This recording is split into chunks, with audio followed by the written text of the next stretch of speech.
Olá, nossa conversa de hoje será sobre um livro incrível que eu li recentemente e que eu amei ler. E é claro que estou falando de mais um livro da Agatha Christie. Dessa vez conversaremos sobre o livro 13 à Mesa, ou então Lord Edward Dies, como na minha edição, porque eu li ela em inglês. E vocês não têm ideia do quão feliz eu fiquei quando eu encontrei essa edição no sebo, porque apesar dela ser bem antiga, ela é de 1984, ela está super conservada, ela é da Penguin Company lá de New York, e eu fiquei apaixonada por ela. Esse livro tem em torno de 250 páginas, a minha edição é um pouquinho menor, uma edição de bolso.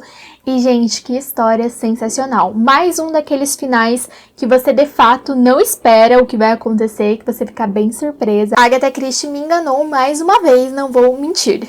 Então, só pra gente ter uma noção, mais ou menos, esse livro é publicado pela primeira vez no ano de 1933. Então, se a Agatha Christie publicou seu primeiro livro em 1920, que foi o livro O Misterioso Caso de Styles, e o último livro em 1975, que foi o livro Cai o Pano, este livro está situado, portanto, bem no início da carreira dela, lá no comecinho, nos primeiros anos. E esse livro traz um caso, portanto, investigado por Hercule Poirot. Por isso, não é por acaso que eu estou aqui com este Funko maravilhoso do Poirot. Olha só que coisa mais fofa. Ele é muito lindo, muito lindo. E ele está aqui, então, além de enfeitar o nosso cenário, também representando o Poirot. Agora eu creio que eu precisaria também de um Funko do Hastings, porque, afinal, o Hastings também está aqui nessa história com o Poirot. E eu me divirto muito com ele, eu acho ele um personagem muito engraçado, até mesmo um pouco patético. E às vezes eu fico com pena dele, porque o Poirot acaba zombando muito dele também. Mas enfim, nesse livro ele também zomba bastante do Hastings. Há algumas passagens que ele pega pesado, então vocês vão ficar com ódio do Poirot em alguns momentos, eu acredito, porque eu fiquei bastante. E isso que eu gosto muito dele, mas não tem como defender o Poirot em alguns momentos aqui, quando ele está tirando sarro do Hastings. Bom, das inúmeras características boas, incríveis, ótimas da Agatha Christie que nós podemos destacar, tem uma em especial que eu acredito que se sobressai bastante nesse livro, que é a forma como a autora ela brinca com os estereótipos, com as ideias pré-construídas, com aquele conhecimento prévio de senso comum de mundo que os leitores têm. Porque nós temos algumas ideias enraizadas na nossa mente, que são ideias colocadas lá, construídas tradicionalmente, e às vezes nós não percebemos que elas são ideias que rotulam as pessoas, as coisas, os lugares, as situações, que generalizam tudo. Então, não é porque uma ideia dá certo para a leitura de uma coisa que nós vamos ler e analisar todas as outras coisas do mundo da mesma forma. Tudo isso para dizer que cada pessoa é única. Então, às vezes, um personagem ele é construído por meio desse estereótipo, porém, ele de fato não tem essas características. Então, muitas vezes, não é a Agatha Christie que nos engana necessariamente. Às vezes, nós mesmos nos enganamos por acreditar nesses estereótipos. E às vezes são as coisas mais bobas, que eu não posso trazer exemplo aqui, porque senão eu vou dar spoiler, mas quem leu o livro vai saber identificar muito bem do que eu estou falando. E quem não leu, faça essa leitura, porque vale a pena. Essa resenha será sem spoiler, então não se preocupem, podem assisti-la tranquilamente. E também já realço que eu vou deixar o link de onde vocês podem comprar esse livro ali na descrição. E comprando por meio daquele link, vocês ajudam o canal com uma pequena comissão, sem pagar nada mais por isso. É o link de compras da Amazon e vocês podem comprar não somente esse livro, como qualquer outra coisa na Amazon por aquele link, que estarão contribuindo muito com o nosso projeto.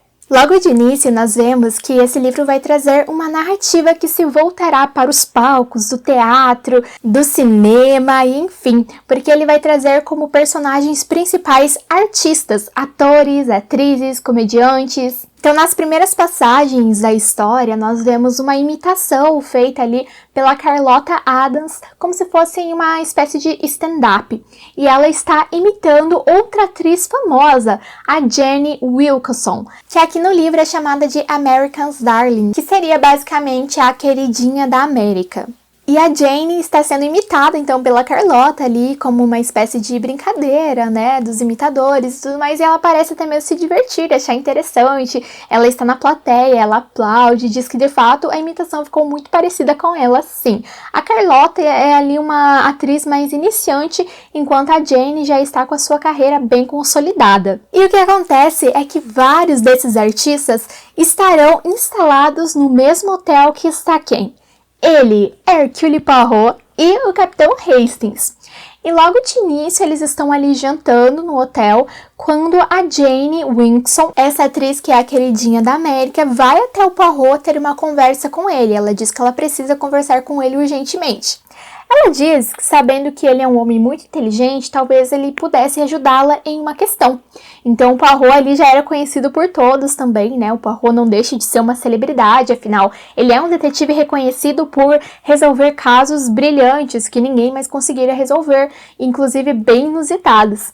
E a Jane, na verdade, vai pedir ajuda do Poirot não para resolver um assassinato, e sim um problema do casamento dela.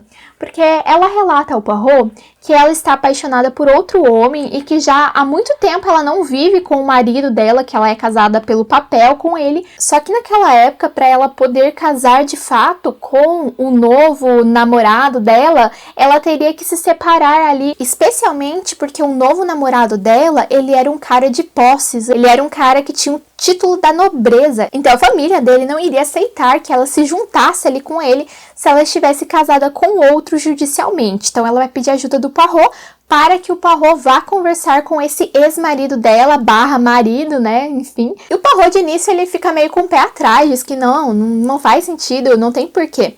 Só que ela insiste bastante, ela é bem persuasiva, então o Poirot vai. E esse marido dela é justamente Lord Edward. Chegando lá, o Poirot diz que veio conversar com ele porque ela queria que, enfim, ele cedesse a separação. Só que o Lord Edward diz pro Poirot, ué, mas eu já cedi essa separação e eu já mandei uma carta para ela relatando isso. E aí o Poirot fica sem entender. E aí ele retorna e conta pra Jane Wilkinson que sim, que o marido dela não somente disse que cederia à separação, como na verdade já tinha dito isso meses atrás. E ela deixa entender que ela fica ali um pouco confusa e diz ao Poirot que ela não havia recebido essa carta.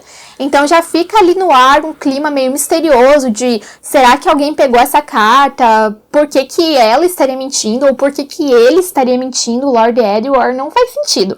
Poirot já fica bem confuso nesse momento. E não se engane, a Jane Wilkinson, ela não é uma daquelas mulheres presas ali ao casamento, totalmente triste e devastada porque o marido não quer dar a separação.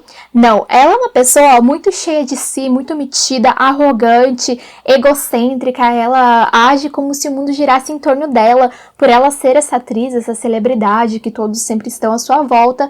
Ela acredita de fato que ela merece mais do que todo mundo. E quando ela pede ao Poirot para ir conversar com o seu ex-marido, em nome dela, ela chega até mesmo a afirmar para Poirot que ela não se importaria em matar o Lord Edward para que ela conseguisse a sua liberdade.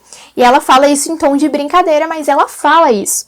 E aí o Poirot foi, né, conforme eu falei para vocês, conversar com o marido dela. E no outro dia, adivinhe, o marido dela é encontrado sem vida. Tiraram a vida dele dentro do escritório dele na mansão em que ele morava. É claro que a suspeita principal é a Jane Wilkinson, porque ela teria até mesmo dito para o Poirot que ela tiraria a vida do marido dela tranquilamente.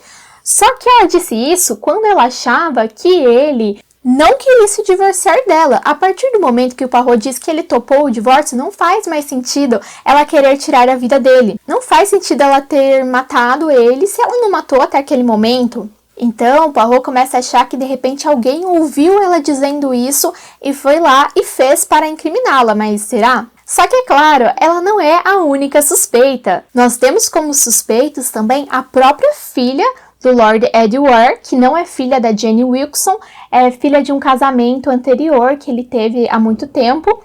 E essa filha já é adolescente e tudo mais, e ela odeia o pai dela, ela não gosta nem um pouco dele, ele prende muito ela em casa, não deixa ela fazer as coisas que ela quer, trata ela muito mal. Então talvez pode ter sido ela, talvez pode ter sido a Jenny, e ainda aparece em cena um sobrinho desse Lord Edward, que caso o Lorde morresse, além de herdar o título de Lorde, também herdaria ali o direito de comandar as riquezas da família. E ele tinha sido antes, de certa forma, deserdado, estava vivendo em uma situação ali bem, não miserável, mas de certa pobreza, porque ele não tinha muito dinheiro, visto que ele tinha cortado os laços com o Lord Edward, visto que ele e o Lorde tinham brigado alguns dias antes de sua morte. Também temos a secretária, que é bastante estranha, um possível affair, um caso possível ali do Lord Edward, e ainda há outro suspeito, que seria esse novo namorado, esse novo amante da Jane, que poderia ter matado o seu ex-marido para que eles pudessem, enfim, ficar juntos. Então a lista de suspeitos é bem grande e o Poirot, é claro, vai investigar muito bem cada um deles. Na verdade, nessa narrativa, de todos os livros da Agatha Christie que eu já li, essa daqui é a mais difícil, eu acredito, para o Poirot resolver. Porque o Poirot, ele é bem enganado, sabe? De início, ele fica bem desanimado. Mais de uma pessoa perde a sua vida nesse livro. Então, o primeiro é o Lord Edward, mas há mais pessoas que perderão as suas vidas no decorrer da história. O Poirot, ele se sente bem confuso, ele fica bem perdido no meio da história. Ele mesmo diz que esse caso não faz sentido para ele não está conseguindo entender.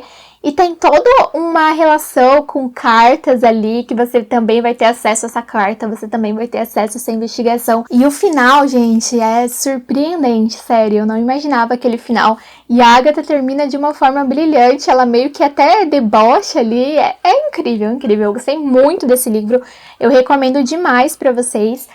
Foi um dos meus livros favoritos dela. Não é um dos mais difíceis, assim, de resolver, eu acredito, mas eu não consegui identificar quem era. Eu sempre anoto, mais ou menos no meio do livro, num papelzinho, quem eu acho que cometeu o crime. Mais uma vez eu errei. Quem sabe no próximo já estarei mais preparada.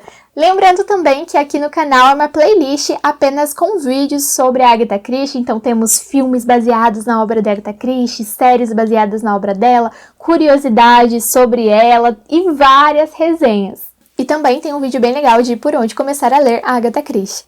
E é isso por hoje, eu espero que vocês tenham gostado dessa resenha. Se gostaram, não esqueçam de curtir o vídeo e já se inscrevam aqui no canal.